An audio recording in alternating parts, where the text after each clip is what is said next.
Hello, Delmarva. I'm Tom I'm Stacy. from Ponzetti's here at WBOC's Historic Studio D. Delmarva Life starts right now.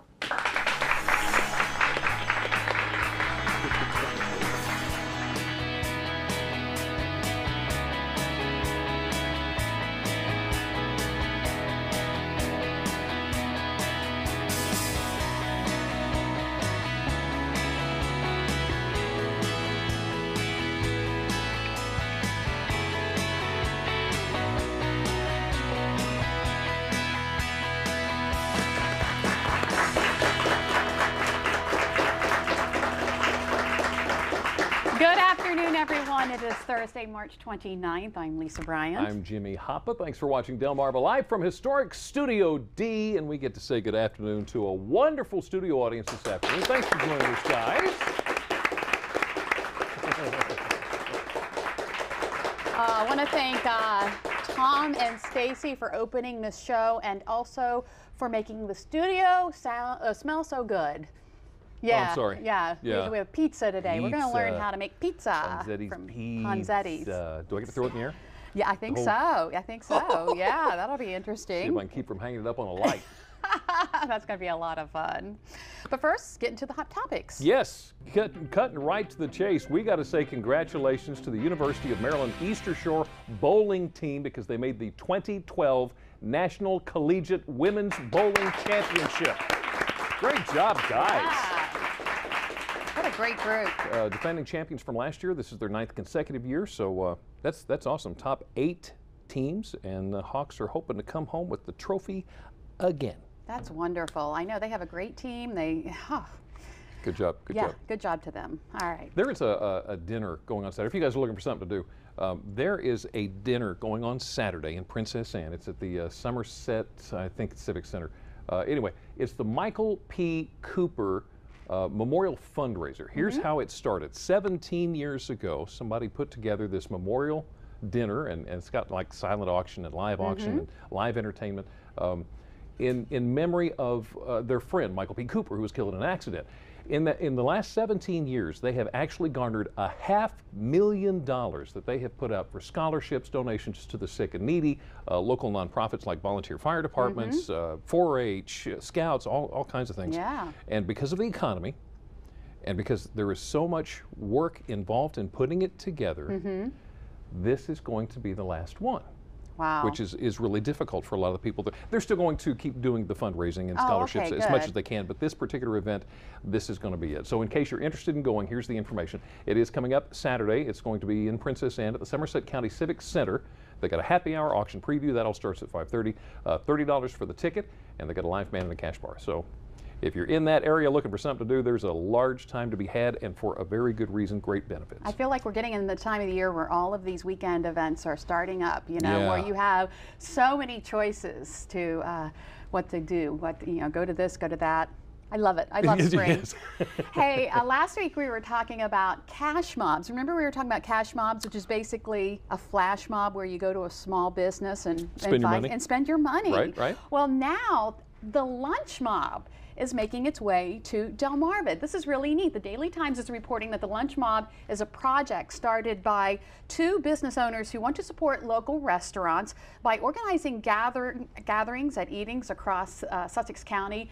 The objective of the Lunch Mob is to get everyone to go eat their lunch at these local restaurants, you know. And spend money. Spend money. Spend their money. Yeah. Support the business. Yeah.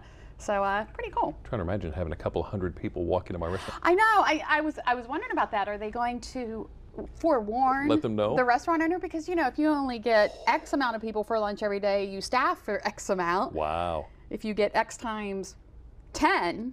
Wow. Might not I mean, good. that's awesome. It's great income. Yeah. But yeah, I could see how that'd be a little bit difficult. Yeah. Big thing going on in Maryland about whether or not they're going to have to shut down the mail sorting facility in Easton.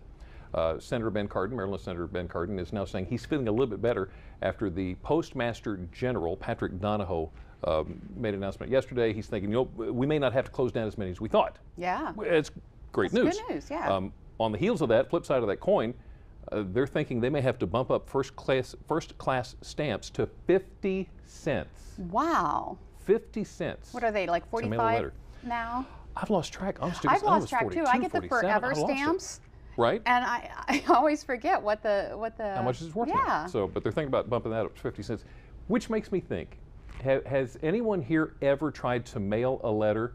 You didn't have a stamp, so you just taped the coins to the letter? I remember doing that when I grew up. Really? Because I didn't have a stamp. I'm like, I'm sorry, guys. So I just taped the, and the. Well, the stamps were only a penny back then, right? Anyway, well, the letter carrier, I thought this was awesome. The letter carrier would always take care of it. There would always be a stamp lined up. So a guy in Philadelphia tried this recently. What he did was he taped the coins. Now I want you to look at this. Taped the coins where the stamp also go with a little note saying, sorry, I didn't have a stamp. Now look in the lower right-hand corner of the envelope. You'll see that nickel right there. He wrote a note on the envelope that said, 5 cents for your trouble.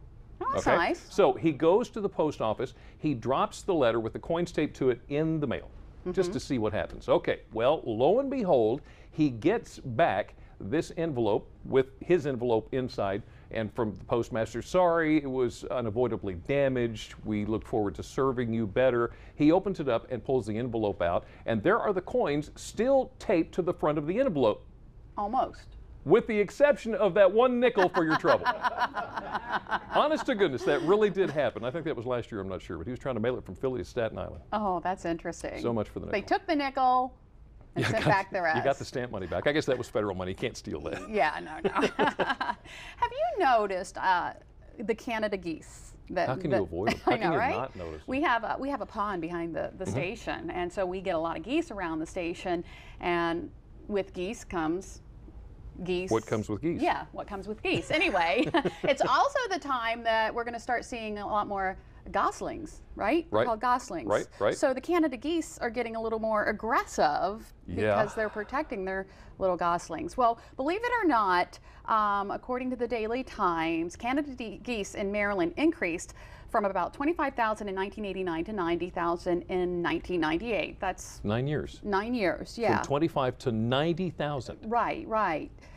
Now, because of population control efforts, it's estimated that the number of geese has gone down throughout the state. They fall within 75,000 to 80,000. Oh, that's all. Yeah, It's so and they're much all better back now. here. And they're all back here. or in the Salisbury City Park. So when you guys leave, go this way. Okay, don't go. But I just think that's kind of interesting because every year, it's just, I used to go jogging in the park. Right.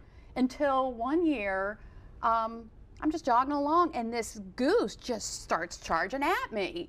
I'm like, what the? I was screaming, Really? there was no one around, and thinking goose is chasing you. this is how it's gonna end, Got away, ran a little faster. Lisa Bryant killed by goose.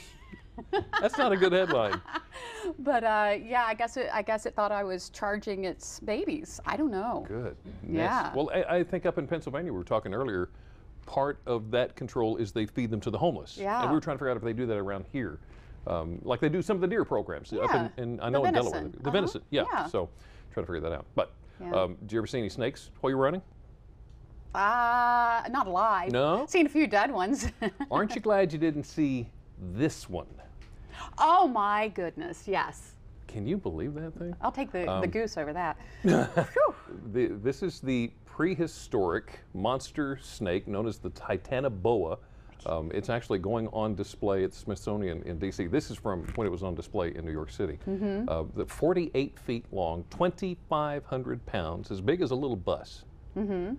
Yeah, I'd like to have that You want that? back in my... Yeah? Not really, no. Are you a photo enthusiast? I like to take pictures. Like to take pictures? I'm not like a photographer where I get all artsy. Right, but you got your phone camera thing. I got my phone. Everybody's yeah. got a cell phone. Almost everybody's got a cell phone. It's got a camera on the cell phone. I love to take pictures with film, but it's Yeah. getting harder to find it for the single lens reflex cameras, the SLRs. So there is now a company, let me see if I can come up with the name of this company. It's called Laboratorio Altieri, that is now making this. What they do is they gut the camera. It's a perfectly good camera. They gut the camera and they put an Apple connection on it for your iPhone or your iPad. Oh, that's interesting. I think it's sad. It's sad. These are perfectly good cameras, Yeah, but but I it's guess interesting. At least they're not getting thrown that's away. range anywhere from $40 to $50, and depending on how much they can get it for at the pawn shop. You're sad. I'm sad. This will make I'm you terribly happy. sad. This will make you happy. I know a lot of people in television news are happy because, you know, we kind of like the movie. Well, most people in television news kind of like the movie Anchorman, right? You remember seeing Anchorman? Oh, yeah. I remember seeing Saw Anchorman. Well, Will it turns out that Will Ferrell, Right. AKA Ron Burgundy from the famed newsroom hit comedy, is back. And this is how he let everybody know last night on Conan. As of 0900 Mountain Time, Paramount Pictures and myself, Ronald Joseph Aaron Burgundy, have come to terms on a sequel to Anchorman.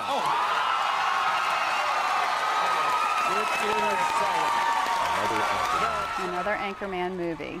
Are you happy? I'm just, you know, I'm about to jump up and down here. A lot of the people that, you know, we know on Facebook who are in Oh, news. yeah, it's exploding on the social media. Yeah, they're all excited about that. Anchorman. Yeah, And they didn't do it Anchorman is before back. now because they didn't think they'd be able to get everybody together because of the cost. Yeah. But they're pulling it off after all. You guys know what cognitive training is? I don't know why. I have to figure this out every time. It's where you can think. That's all it is. Yeah, cognitive skills. Cognitive skills, your thinking thinking skills, yeah. It's been a big deal for a long time that it helps you avoid dementia or it helps you recover a little bit from maybe Alzheimer's, things like that. Cognitive thinking, training your head to think. And they're saying now not only good for just older people with dementia or with Alzheimer's, but everybody as they age. Cognitive training is a very good thing. We have an example of that here. Okay, take a look at this. What are the next two letters in this series? A, E, F, H, I, K, L, and M. Does anybody want to take a wild guess at what you think the next two letters are? Anybody? No? No? Z. No. Z? No. We'll give it to you here. N and T. Do you know why? They're the only letters made up of straight lines. See there? So that's the kind of cognitive thinking they're saying is a really good thing that will help out not only people who are battling with maybe Alzheimer's or stuff like that. She's holding her head in her hands. Oh, you just made Was that good or bad? Well, yeah, you just made the whole studio audience feel dumb. Yeah, sorry. No. Whoops. I feel dumb now. Thanks, Jimmy. Well, I I didn't know wouldn't what have known it it had I was. not had the answer to the quiz, but I'm just saying. Oh, well. Hey, you know, we have great stuff coming ahead with Think Pink, you know, Right. or the whole pink ribbon campaign for Susan G. Komen. Yeah. Right. Well, we also have some good news about 2.5 million breast cancer survivors in the U.S. Well, this is not good news. Will face a 1 in 5 chance that the cancer will reoccur in 10 years of treatment. But here's the good news.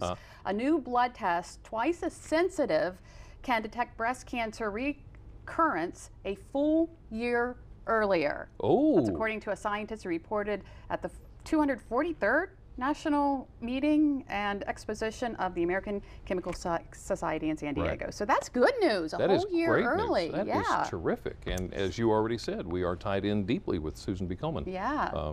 And the entire effort there. And you're going to see some changes, as a matter of fact, around the Delmarva Life Studios. That's right. That's when because that comes up. the You're a big proud race at sponsor. Ocean City is happening on April 22nd. Of course, WBOC is a proud sponsor. Yeah, so good stuff. Yeah. I'm a bluegrass fan. Does anybody in here like bluegrass besides me? Do you really? Oh, okay. All right. Well, I'll admit I'm surprised. Maybe bluegrass fans are just like closet bluegrass fans and don't like to admit it often. Some sad news. Country music world is noting the impact of Earl Scruggs. You remember he was teamed up with Lester Flatt, did the Ballad of Jed Clampett for the TV show, which I think, just listen closely. This is Earl. The Beverly Hillbillies.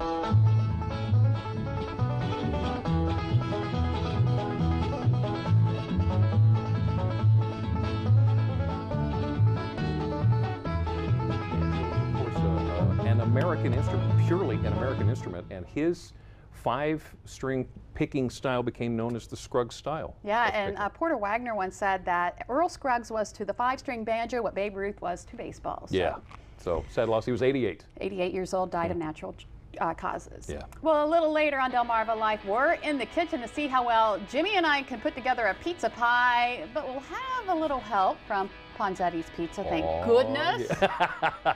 And next, this guy's making a special appearance this weekend at Easter egg hunts all over Delmarva, and we're going to tell you about the hunt in Seaford at the Ross Plantation. Delmarva Life, life at its best here on Delmarva. Delmarva Life is brought to you by Sussex County Federal Credit Union, guiding you to your financial future, and Peninsula Regional Medical Center, honored to serve the entire Delmarva Peninsula since 1897.